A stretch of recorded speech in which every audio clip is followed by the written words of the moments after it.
Tribals. तो अब हम चालू करने जा रहे हैं पैथोलॉजी का एक और टॉपिक जिसका नाम है इन्फ्लेमेशन। आई नो इसके बाद माइक्रोबायोलॉजी स्टार्ट करना था, बट माइक्रोबायोलॉजी का जो पहला टॉपिक है इम्यूनिटी, उसको मैं पैथोलॉजी के इम्यूनिटी के साथ पढ़ा दूंगा। तो that is the thing. So हम स्टार्ट करने जा रहे हैं अब inflammation. What is inflammation? Inflammation is vascularize connective tissue response to injury.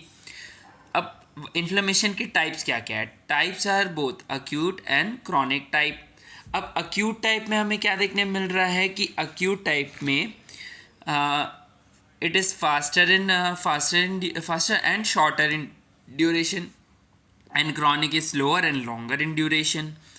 Acute में main cell is neutrophil and chronic में मेन सेल आता है हमारा मोनोसाइट, मैक्रोफेजेस, लिम्फोसाइट्स, ये हमें देखने मिलता है। बट इन सब के कुछ कुछ एक्सेप्शंस भी हैं। एक्सेप्शंस क्या दिखता है कि जो हमारे अक्यूट है, अक्यूट टाइम में अगर टाइफॉइड होता है, टाइफॉइड में न्यूट्रोफिल्स नहीं दिखते, टाइफॉइड में न्यूट्रोफिल्स हमें नहीं दिखते। और वहीं पे क्रॉनिक में हमें क्या देखने मिलता है? अगर स्यूडोमोनास की कोई इन्फेक्शन है, स्यूडोमोनास इन्फेक्शन अगर है, स्यूडोमोनास इन्फेक्शन में इंक्रीज न्यूट्रोफिल देखने मिलता है क्रॉनिक में।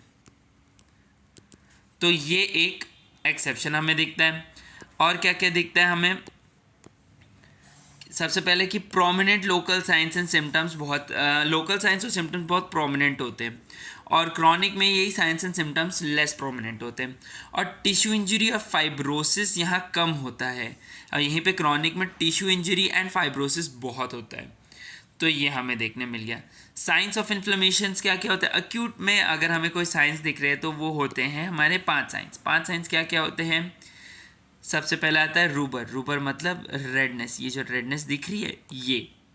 और क्या है? कैलर। कैलर में बंदा जल रहा है बंदा जल रहा है नहीं, टेक्निकली बंदा जलता नहीं है। There is more like heat production ज़्यादा होता है। पेशेंट को किसी भी पर्सन को जो इफेक्टेड है उससे गर्म, हॉटनेस लगता है इफेक्टेड एरिया में। डोलोर मतलब पेन हमें देखने मिलता है। और क्या देखने मिलता है? ट्यूमर, स्वेलिंग वहाँ देखने मिलती है। और वहीं पे बाद में ये जो 4 हमारे प्रॉपर्टीज़ है ये दिया गया था सेल्सियस के द्वारा, तो सेल्सियस ने ये दिया। और आखिरी में वर्चाउ ने एक फिफ्थ साइन दिया जिससे बोलते हैं loss of function. She is buffering, मतलब इसका फंक्शनिंग लॉस हो गया है, तो loss of function it was given by Virchow. So these are the 5 signs of inflammation. अब आते हैं अक्यूट इन्फ्लेमेशन पे। तो अक्यूट इन्फ्लेमेशन में क्या क्या होता है? अक्यूट इन्फ्लेमेशन के 3 फेज होते हैं। क्या क्या? Intravascular phase, transvascular phase and extravascular phase. इसको सिंपली अगर बोला जाए तो कैसा रहेगा? तो इसको सिंपली अगर बोला जाए तो इसको एक वीडियो से भी देख सकते हैं। तो ये हमें देखने मिल गया। तो इसके आगे अब क्या देखने मिलेगा? That there are 2 types of events occurring. कोई एक इंट्रावास्कुलर इवेंट के टाइम 2 टाइप के इवेंट होते हैं। तो first is vascular event, second is cellular event. Vascular event में क्या क्या देखने मिल रहा है? वासोडाइलेशन हो रहा है, उसके कारण वास्कुलर परमिलेबिलिटी बढ़ रही है, उसके कारण जो जो फ्लूइड उसमें जा रहा है उसका स्टेसिस होगा, and there will be margination of the cells. तो ये हमें देखने मिलता है। और सेलुलर इवेंट में क्या हो रहा है? जब सेल्स मार्जिनेट करेंगी तो उसमें होगी रोलिंग, फिर होगा adhesion, then there will be transmigration, then there will be chemotaxis, and then there is phagocytosis। तो ये हमें देखने मिलता है। तो एक एक करके देखने जाते हैं क्या क्या हमें देखने मिलता है। तो सबसे पहले आता है वास्कुलर इवेंट्स में क्या हो रहा है। तो सबसे पहले क्या हो रहा है? वेसोडाइलेशन। अब वेसोडाइलेशन में क्या हो रहा है? आर्टीरियोल का वेसोडाइलेशन हो रहा है, एंड वेन्यूल्स का भी। तो histamine, mostly this is occur by histamine. तो हिस्टामिन अगर स्टिमुलेट करेगा तो आर्टीरियल वेसोडाइलेशन होगा, जिसके कारण ब्लड फ्लो बढ़ेगा। ब्लड फ्लो बढ़ेगा तो ज़्यादा से ज़्यादा हमारे इन्फ्लेमेटरी सेल्स वहाँ पहुँच पाएंगे ना। उसके कारण अब क्या होगा? There will be increase vascular permeability. अब वेसल्स डायलेट हो तो उनके बीच की जो इंटरसेल्युलर स्पेस होगी वो बढ़ जाएगी। अब इंट्रासेल्युलर स्पेस अगर बढ़ रही है तो they will be start leakage of the exudate मतलब वो चीज़ जो इन्फ्लेमेटरी एडिमा कॉज कर सकती है। It is rich in protein and cells, इसमें LDH ज़्यादा होता है, एंड इसकी specific gravity is greater than 1.020। मतलब वो fluid which is needed for the inflammation and has more concentration of protein, cells, LDH than the outside of the vessels. तो ये चीज़ें बाहर निकल आएंगी. It will be excreted out, leaked out, technically leaked out from the vessels. अब ये leaking 5 तरीके से होती है. तो किन टाइप के रिस्पॉन्स होते हैं? 5 टाइप के रिस्पॉन्स होते हैं. किस टाइप का? सबसे पहला आता है ITR. What is ITR? Immediate transient response. Immediate transient response is due to histamine, मतलब हिस्टामिन आया, क्विकली वेसोडाइलेशन हुआ and there is quick leakage of exudate. अब दूसरा आता है इमीडिएट सस्टेन्ड रिस्पॉन्स. मतलब इसमें क्या था? निकला and it's back to its stage. अब यहाँ पे नेक्रोसिस या डैमेज हुआ तो वहाँ पे एक जो वेसल में कुछ पोर्स क्रिएट हो गए, जिसके कारण it is continuously leaking out and it is done very immediately. तो इसलिए इसका नाम कह दिए इमीडिएट सस्टेन्ड रिस्पॉन्स. एंडोथीलियम के डैमेज के कारण ही होता है. अब आते क्या है? माइल्ड एंडोथीलियल डैमेज है. थोड़ा सा एंडोथीलियल डैमेज तो there are forming of little very small pores, minute pores इसमें फॉर्म हो जाते हैं. अब ये माइन्यूट पोर्स जो फॉर्म हुए हैं, वो माइन्यूट पोर्स के फॉर्मिंग के कारण धीरे धीरे स्लोली डिलेड प्रोलॉन्ग्ड रिस्पॉन्स वहाँ पे मिलता है. धीरे धीरे जो एक्सुडेट है उससे निकलता जाता है. और क्या आता है हमारे पास? Leukocyte mediated injury. ये लंग्स में ज़्यादा होता है. एक्यूट रेस्पिरेटरी डिस्ट्रेस सिंड्रोम इसके कारण दिखता है. अब इसमें क्या हमें देखने मिल रहा है बेसिकली कि ल्यूकोसाइट के कारण हमारे जो एंडोथीलियम है वो एक्टिवेट हो जाता है. एक्टिवेट होगा तो उस वहाँ पे एडिशन पॉसिबल हो जाएगा. अब एडिशन पॉसिबल हो जाएगा तो it will damage the endothelium. अब नेसेसिटी जब तक नहीं है उसके कारण भी ल्यूकोसाइट में एडिशन बढ़ रहा है तो this can damage the endothelium और उसके कारण धीरे धीरे एक्सुडेट लीक आउट कर सकता है. फिर आता है एक ट्रांससाइटोसिस. ट्रांससाइटोसिस क्या होता है? वेसिकोवेन्यूलर या वेसिकोवेन्यूलर चैनल्स या वेसिकोवैक्यूलर चैनल. मतलब क्या? या तो वेन्यूल्स में या तो आर्टीरियोल्स में छोटे छोटे चैनल्स बह रहे थे. ये चैनल्स के ओपनिंग के कारण ये यहाँ से फ्लूइड लीक करता जाता है. जितना ज़्यादा अमाउंट होगा चैनल्स का, उतना ज़्यादा लीकिंग आउट होगा. तो this is how the vascular permeability के कारण जो एक्शन हो रहा है ये वो है. अब आते हैं स्टेसिस पे. स्टेसिस में क्या हो रहा है? अब एग्जांपल हमारे कैपिलरीज के थ्रू बहुत सारा ब्लड फ्लो आउट हो रहा है. अब क्या होगा? अब अगर वेसोकॉन्स्ट्रिक्ट होता तो यही कैपिलरी से ब्लड फास्टली निकलता, तो यहाँ पे ब्लड रुकता नहीं और क्विकली निकल जाता. बट अब क्या हुआ है? यहाँ पे हुआ है वेसोडाइलेशन. अब यहाँ पे क्या हुआ? वेसोडाइलेशन हुआ तो यहाँ से जो ब्लड रिलीज आउट हो रहा है इसका भी वेसोडाइलेशन हुआ तो वास्कुलर परमिएबिलिटी भी बढ़ी. अब वास्कुलर परमिएबिलिटी बढ़ी तो क्या हुआ? यहाँ से एक्सुडेट तो रिलीज कर रहा था. अब बहुत सारा एक्सुडेट तो रिलीज कर गया तो जो एक हमारे पास जो कंटेंट था जो क्विकली फ्लो करता है वो अब रहा नहीं. तो जितनी भी सेल्स उसके अंदर प्रेजेंट थी उन सब की जो स्पीड पहले थी वो कम हो गई, क्योंकि हमारा जो मीडिएटर था, जो फ्लूइड था वो ही कम हो गया. तो उसके कारण एक ब्रेक लग जाता है हमारे सेल्स पे. अब सेल्स पे जो ब्रेक लगा उसके कारण क्या होगा? देयर विल बी स्टेसिस या stoppage of the moving of the neutrophils या कोई भी टाइप के इन्फ्लेमेटरी सेल्स. तो उसके कारण ये हुआ. Reducing in the blood flow in venules causes the stasis. तो ये हमें देखने मिल गया. अब क्या होता है? मार्जिनेशन पे आता है. अब स्टेसिस हो गया तो सादी सी बात है, ग्रेविटी हर चीज़ पे वर्क करती है तो इस पे भी करेगी. तो धीरे धीरे क्या होगा? ये मार्जिनेट करता जाएगा. तो मार्जिनेशन हमें दिख गया. तो उसके बाद क्या होगा? अब धीरे धीरे हमारी सेल्यूलर एक्टिविटी वर्क करेगी. अब देखते हैं सेल्यूलर एक्टिविटीज़ क्या क्या है. सेल्यूलर इवेंट्स में सबसे पहला क्या आता है? फर्स्ट इज रोलिंग मतलब सिंपल सी बात है. इसको ऐसे इमेजिन कर सकते हैं, मैंने कोई बॉल फेंका, वो बॉल जाते जाते मैंने ऐसे थ्रो किया, वो थोड़ा सा रोल हुई, फिर जंप अप, फिर अगेन रोल हुई, फिर jump up and finally it will keep on rolling. कोई भी बॉल को फेंके तो ऐसे ही होता है. तो ये चीज़ हमें देखने मिल गई. अब क्या देखने मिल रहा है? रोलिंग में क्या है? There will be mediated by selectins. अब रोलिंग को सिलेक्टेंस मीडिएट करता है. सिलेक्टेंस क्या है? These are adhesion molecules and these are marked by CD62 molecules. ये होते हैं. तो देखने क्या मिल रहा है हमारे ब्लड वेसल्स के टाइम पे, एक्यूट इन्फ्लेमेशन के टाइम पे न्यूट्रोफिल्स और ल्यूकोसाइट्स दोनों दिखते हैं. अब न्यूट्रोफिल्स और ल्यूकोसाइट्स के अपने अलग एडहीशन मॉलिक्यूल्स प्रेजेंट है और उनके लाइगेंड्स प्रेजेंट है. एडहीशन मॉलिक्यूल्स क्या क्या है? हमारे पास सेलेक्टिन्स 3 टाइप के होते हैं. क्या है? P selectin, E selectin and L selectin. Now P selectin is present in platelet और एंडोथीलियम. ये इन दो जगह प्रेजेंट होता है. E selectin is present in the endothelium and L selectin is present on the leukocyte. तो P selectin is basically here, या तो endothelium के, ये बेसिकली अगर एंडोथीलियम में प्रेजेंट है तो एंडोथीलियम के अंदर प्रेजेंट होगी, ये सेल के अंदर प्रेजेंट होगी in the form of Weibel Palade bodies. क्या मैंने बोला? They are present in the form of Weibel Palade bodies. इसको लिख देता हूँ यहाँ पे, वीबल पैलेट बॉडीज. ये वीबल पैलेट बॉडीज के रूप में प्रेजेंट रहते हैं. अब जब भी इस पे कोई भी टाइप का स्टिमुलेशन होगा बाय TNF अल्फा या फिर इंटरल्यूकिन 1, इन लोग अगर आके इस पे एक्ट करते हैं तो ये पी सेलेक्टिन बाहर निकल के रेडी हो जाता है फॉर एक्शन. तो this is how P selectin works.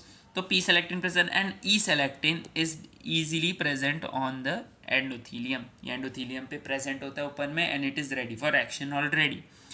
अब ये दोनों तो टेक्निकली एक तरीके से रिसेप्टर जैसे वर्क करते हैं. अब ये रिसेप्टर है तो इनका कुछ ना कुछ एक मॉलिक्यूल तो होना चाहिए जो इसे स्टिमुलेट करेगा. तो इसका लाइगेंड होता है Cialyl Lewis X Cialyl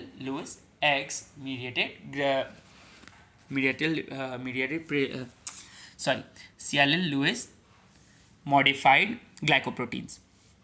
तो ये होता है. अब ये हुआ Cialyl Lewis X. ये एक अपने आप में एक यूनिट जैसे समझ लो कि ये सारे अपने इन तीनों अपने एक दूसरे के बीच काम करते हैं. तो ल्यूकोसाइट कैसे काम करेगा? अब ल्यूकोसाइट अपना अलग काम करता है ना. How leukocyte work? Leukocyte will work. L selectin present है यहाँ पे. अब ये एल सेलेक्टिन क्या कर रहा है? ये L selectin is like the receptor. ये रिसेप्टर डायरेक्ट ल्यूकोसाइट में प्रेजेंट होगा. अभी तक रिसेप्टर कहाँ प्रेजेंट था? एंडोथीलियम में. अब रिसेप्टर सीधा सेल पे प्रेजेंट है. अब इसका लाइगेंड भी कुछ होना चाहिए. अब इसका लाइगेंड क्या प्रेजेंट आता है? ग्लाइकैम 1 या मैडकैम 1. ग्लाइकैम 1 या मैडकैम 1 एल सेलेक्टिन के साथ जुड़ के रोलिंग को स्टिमुलेट करते हैं. तो ये होता कैसे? इसको एक वीडियो से जानते हैं. अब वीडियो में हमें क्या देखने मिला? वीडियो में हमें ये देखने मिला कि जब न्यूट्रोफिल्स पी सेलेक्टिन और ई सेलेक्टिन के साथ जुड़ते हैं, Cialyl Lewis X दोनों के साथ एक्ट करेगा और फर्स्ट ये कैसे एक वेलक्रो जैसा जम करता है. It will drop. ये एक वेलक्रो जैसा चिपकेगा, थोड़ा सा रोल करेगा एंड फिर ये निकल जाता है पर. So it is a very transient interaction. फिर ये थोड़ा सा, अब इसकी स्पीड तो स्लो हो गई तो ये थोड़ा सा और जंप अप करेगा, then again it will drop down. फिर ये थोड़ा सा रोल करेगा, फिर again it will jump up just a little bit more, then again roll down and will keep on rolling down जब उसकी उतनी एनर्जी कम हो जाए which inhibits it from rolling ahead. तो ये होती है रोलिंग. अब रोलिंग हो गया. अब कॉम्प्लीमेंट्री मैंने जैसे बताया क्या कि P selectin E selectin Cialyl Lewis X modified glycoprotein से इसका वो होता है. फॉर न्यूट्रोफिल्स ये था न्यूट्रोफिल्स के लिए, और ल्यूकोसाइट्स के लिए एल सेलेक्टिन है और ग्लाइकैम 1 या मैडकैम 1 इसके लिए फंक्शन करते हैं. तो जैसा मैंने बोला कि TNF अल्फ़ा आएगा, इंटरल्यूकिन 1 आएगा और ये वीबल पैलेट बॉडीज़ को पुश आउट कर देंगे and it exposes it over to the endothelium. तो ये इसको ऐसे पुश आउट कर देगा. Cialyl Lewis X या फिर ल्यूकोसाइट ग्लाइकैम 1 और पी सेलेक्टिन ये सब आएंगे. और जैसे मैंने बताया कि जंपिंग टाइप का एक्शन यूँ टाइप का रहेगा इनका. तो ये चीज़ हमें देखने मिल गई. अब आते हैं एडहीशन पे. एडहीशन मतलब क्या? Firm attachment. अब ये जाके चिपक गया. तो इसका चिपकना भी ज़रूरी है क्योंकि अगर ये ईजिली फर्मली अटैच नहीं होगा then it won't be easy for it to come out of the cell. तो come out of the vessels. तो इसलिए तो अब एडिशन में क्या देखने मिल रहा है, इंटेग्रिन जो हमारा है ये मीडिएट करता है। अभी तक सेलेक्टिन मीडिएट कर रहा था, अब ये इंटेग्रिन मेंटेन, अब ये इंटेग्रिन इसको मेंटेन कर रहा है। इंटेग्रेट मतलब इंटेग्रिटी बनाए रखना, उसकी स्ट्रेंथ बनाए रखना। इंटेग्रिन, तो इंटेग्रिन दो टाइप के होते हैं, एक होता है बीटा 1 इंटेग्रिन और दूसरा होता है बीटा 2 इंटेग्रिन। बीटा 1 इंटेग्रिन को आइडेंटिफाई करने के लिए VLA1 एंड बीटा 2 के लिए मार्कर CD11 एंड CD18 ये प्रेजेंट है। अब बीटा 1 इंटेग्रिन का रिसेप्टर कौन है? बीटा 1 इंटेग्रिन अपने आप में लाइगैंड है या जो मॉलिक्यूल है जो रिसेप्टर को स्टिमुलेट करेगा। तो अब इसका रिसेप्टर कौन है? इसका रिसेप्टर है VCAM1। VCAM1 is the receptor of beta 1 integrin. और बीटा 2 का कौन है? ICAM1। अभी तक हमने 4 कैम देखे हैं, क्या क्या क्या? ग्लाइकैम1, मैडकैम1, VCAM एंड ICAM, ये हमें देखने मिल गया। अभी एक कैम और आएगा जो ट्रांससाइटोसिस में, ट्रांसमाइग्रेशन में हेल्प करेगा। तो कैसे प्रेजेंट रहते हैं? VCAM1 और ICAM1 प्रेजेंट होते हैं एंडोथीलियम में। अब ये दोनों एंडोथीलियम में प्रेजेंट है और ये दोनों टाइप के बीटा 1 और बीटा 2 को रिकॉग्नाइज करके उन्हें पकड़ के रखते हैं। तो ये हमें देखने मिल गया। अब बीटा 1 आया, इस पर अटैच किया and it is ready for transmigration. तो ट्रांसमाइग्रेशन या कीमोटैक्सिस, अब देखते हैं इसमें क्या हो रहा है। अब ट्रांसमाइग्रेशन और कीमोटैक्सिस में क्या देखने मिल रहा है कि ल्यूकोसाइट जो है वो एंडोथीलियम या बेसमेंट मेम्ब्रेन को क्रॉस कर रहा है। इसे हम डायपिडेसिस भी बोलते हैं। और ये मीडिएट कौन करता है? This is mediated by PCAM1। तो अभी तक हमने 5 टाइप के कैम देख लिए। तो वापस बोलते हैं कौन कौन से टाइप के कैम देखे। तो हमने सबसे पहला कैम देखा क्या? सबसे पहले हमने देखा ग्लाइकैम1, मैडकैम1, फिर हमने देखा VCAM1, ICAM1 और फिर क्या देखा हमने? PCAM1। तो ये चीज़ें हमने देख ली। तो क्या होता है?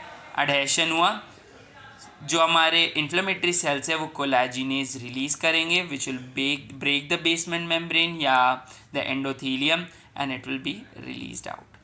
ये रिलीज आउट हो गया। अब आती बारी कीमोटैक्सिस की। कीमोटैक्सिस क्या है? Chemotaxis is unidirectional flow of leukocytes और neutrophils towards the site of injury by chemical stimulation. तो ये हमने देखने मिल गया। केमिकल स्टिमुलेशन थोड़ा गड़बड़ वे में दिख रहा है, तो ताकि सबको समझ में आए मैं इसे वापस लिख देता हूँ। केमिकल स्टिमुलेशन, ठीक है। तो ये हमें देखने मिल गया। तो अब क्या है? ये हमें केमिकल अब देखते कीमोटैक्सिस कराता कौन कौन है। कीमोटैक्सिस कराने के 2 फैक्टर्स होते हैं, एक होता है एक्सोजीनस फैक्टर्स और एक होता है एंडोजीनस फैक्टर्स। एक्सोजीनस फैक्टर्स क्या क्या हो सकते हैं? बैक्टीरियल सेल वॉल प्रोडक्ट्स और एनफॉर्मिल मिथ्योनिन। और एंडोजीनियसली क्या क्या प्रेजेंट हो सकते हैं? हमारे complementary system, the C3A and C5A ये प्रेजेंट है। ल्यूकोट्राइन B4, इंटरल्यूकिन 8, कीमोकाइंस के बारे में मैं इन्फ्लेमेटरी मीडिएटर्स में ज़्यादा इजीली बताऊंगा, तो इसे हम वहाँ जानेंगे। तो अब देखते हैं फेगोसाइटिस में क्या हो रहा है। अब ये होता है, अब कीमोटैक्सिस में बेसिकली हुआ क्या? कोई चीज़ हमने किसी एंड में देखी, सब फॉर एग्जांपल ये हमारा साइट ऑफ डैमेज है, ये फॉर एग्जांपल पैर है, सॉरी फॉर द ड्राइंग। तो ये साइट ऑफ ये है। अब यहाँ पे कोई वेसल जा रही है, अब ये वेसल जा रही है यहाँ से सब चीज़, अब यहाँ से चीज़ें तो निकल आई, न्यूट्रोफिल्स, ल्यूकोसाइट्स, ये सब यहाँ निकल तो आए, भाई इन्हें पता कैसे चलेगा? भाई आँख तो है नहीं इनके पास, जाना किधर है? तो यही केमिकल्स मेक अ पाथवे जिसको फॉलो करके ल्यूकोट्राइन्स हमारे पास हमारे साइट ऑफ इन्फेक्शन के पास पहुंचते। तो अब क्या बारी आती है ना, अब वहाँ पहुंच गया, अब उस पर एक्ट करना है। एक्ट क्या करेंगे? It is act by phagocytosis. अब फेगोसाइटोसिस के 3 स्टेप होते हैं always. 1 is recognition, 2 is engulfment and 3 is killing. तो रिकॉग्निशन, अब रिकॉग्निशन 2 टाइप से हो सकते हैं। 1 with the presence of opsonin, opsonization के कारण उसमें ऑप्सोनिन रिसेप्टर भी प्रेजेंट रहेगा, and 1 is without opsonization. Without opsonization में कैसे होगा? There will be presence of mannose receptors या scavenger receptors present in it. अब मैनोज, अब सबसे पहले विदाउट ऑप्सोनाइजेशन में क्या देखने मिल रहा है कि मैनोज रिसेप्टर और स्कैवेंजर रिसेप्टर हम जो वहाँ पे माइक्रोब है, फॉर एग्जांपल कोई माइक्रो ऑर्गेनिज्म के कारण हो रहा है, तो उसमें एक मैनोज बाइंडिंग लेक्टिन प्रेजेंट होता है। उस मैनोज बाइंडिंग लेक्टिन को रिकॉग्नाइज करके उसे फेगोसाइटोज कर लेता है। और विथ ऑप्सोनाइजेशन में क्या प्रेजेंट रहेगा कि माइक्रोब के पास जाएंगे, ऑप्सोनिन उसे कोट कर लेगा, उसे एंगल्फ कर लेगा। और ये ऑप्सोनिन कौन कौन से हो सकती है, इसमें भी हमारे कॉम्प्लीमेंट्री से IgG हो सकता है, हमारे कॉम्प्लीमेंट्री सिस्टम C3b C5b ये सब प्रेजेंट होते हैं। तो ये इसे कोट अप कर लेंगे एंड एक सिग्नल बाहर रख देंगे, this is called the recognition signal. और ये WBC के पास ये रिकॉग्निशन रिसेप्टर प्रेजेंट है और इसे हम ऑप्सोनिन रिसेप्टर बोलते हैं। तो ऑप्सोनिन रिसेप्टर को रिकॉग्नाइज करेगा WBC and it lead to phagocytosis. Phagocytosis देखने मिल गया। अब आते हैं क्या, एंगल्फमेंट। एंगल्फमेंट देखते हैं। अब एंगल्फमेंट कैसे हो रही है, WBC आएंगे, माइक्रो प्रेजेंट है, स्यूडोपॉड फॉर्मेशन होगा, फेगोसोम फॉर्मेशन होगा and there will be formation of phagosome. अब अंदर में लाइसोसोम आएगा, फेगोसोम से अटैच होके उसके साथ वेसिकल बनाएगा and this vesicle is known as phagolysosome and this phagolysosome के अंदर ही किलिंग होती है। इसका मैंने डिटेल वे में फर्स्ट चैप्टर में इंजरी चैप्टर में बहुत डिटेल में बताया, तो अगर किसी को नहीं समझ में आ रही चीज़ तो प्लीज़ वहाँ जाके देख लें। तो किलिंग अब क्या हो रहा है, किलिंग में हमारे पास बेसिकली क्या हो रहा है कि दो टाइप का, एक या तो रिएक्टिव ऑक्सीजन स्पीशीज से किलिंग होगी या तो रिएक्टिव नाइट्रोजन स्पीशीज से किलिंग होगी। रिएक्टिव नाइट्रोजन स्पीशीज यहाँ पे एक ही आएगी, पेरोक्सीनाइट्राइल के। अब ये सारे रिएक्टिव ऑक्सीजन स्पीशीज के बारे में मैंने भी इंजरी चैप्टर में बता चुका है। तो अब फेगोलाइसोसोम में हो क्या रहा है, ऑक्सीजन प्रेजेंट है, oxygen will be converted into reactive oxygen species जिसे हम सुपर ऑक्साइड बोलते हैं। This happens in the presence of NADPH oxidase. तो ये सुपर ऑक्साइड के, अब ये सुपर ऑक्साइड रिएक्टिव है तो इसे एक नॉन रिएक्टिव सब्सटेंस में कन्वर्ट करना है, जिसे हम फॉर एग्जांपल H2O2। अब H2O2 को कन्वर्ट करना किस, ये सुपर ऑक्साइड को H2O2 में कन्वर्ट कौन किया, super oxide dismutase. Super oxide dismutase यहाँ पे H2O2 में कन्वर्ट किया। अब H2O2 में बहुत अलग अलग टाइप के रिएक्शंस हो सकते हैं एंड इन रिएक्शंस के थ्रू या तो किलिंग या तो और न्यूट्रलाइजेशन में आकर, क्योंकि H2O2 अपने आप में भी एक रिएक्टिव स्पीशीज़ है but it is not as much reactive as super oxide. तो अब क्या क्या होता है, अब पेरोक्सीसोम में अगर ये H2O2 है तो उसमें कैटालेज एक्ट करेगा और ये catalase will turn H2O2 into water. या फिर अगर साइटोप्लाज्म में प्रेजेंट है तो वहाँ पे ग्लूटाथायोन पेरोक्सीडेज क्या करेगा, वो H2O2 में बदल देगा। Glutathione peroxidase is a very potent, glutathione is a very potent antioxidant. अब और क्या, अब H2O2, अब अगर ये WBC ग्रैन्यूल्स वहाँ प्रेजेंट है, WBC ग्रैन्यूल्स में एक प्राइमरी कंपोनेंट प्रेजेंट होता है जिसे हम माइलोपेरोक्सीडेज बोलते हैं। ये माइलोपेरोक्सीडेज की प्रेजेंस में हमारा H2O2 will react with chlorine और ये H2O2 will form HOCl। This HOCl is most effective free radical. ये बैक्टीरियासाइडल होता है, इट किल्स द बैक्टीरिया या इट किल्स द माइक्रो। ये हमारा अकर होता है। और क्या क्या होता है यहाँ पे, और यहाँ पे एक चीज़ होती है कि रिएक्टिव नाइट्रोजन स्पीशीज़ भी फॉर्म होती है।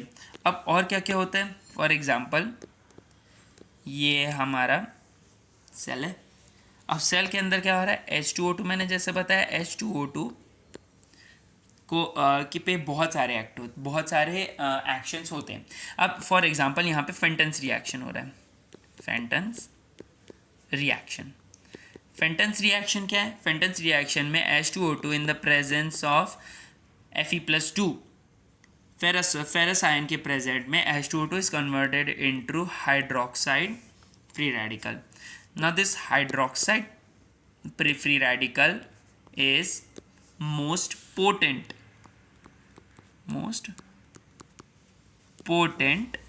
free radical. ये मोस्ट पोटेंट और मोस्ट इफेक्टिव में क्या चीज़ है, क्या चेंजेस हैं, क्या डिफरेंस आता है। मोस्ट पोटेंट फ्री रेडिकल मतलब ये किसी भी चीज़ पे एक्ट कर सकता है, नॉट जस्ट बैक्टीरिसाइडल। ये बैक्टीरिया को भी डैमेज कर सकता है, ये सेल को भी डैमेज कर सकता है, ये अंदर के ऑर्गेनेल्स को भी डैमेज कर सकता है। It is very potent, it is very potent. But यहीं पे जो हमारा HOCl है मोस्ट इफेक्टिव क्यों है? HOCl इज मोस्ट इफेक्टिव क्योंकि ये बैक्टीरिया किलिंग ज़्यादा करता है। It is mostly bactericidal rather than harmful effect for the cell. तो ये हमें देखने मिल गया। और क्या हो सकता है H2O2 में?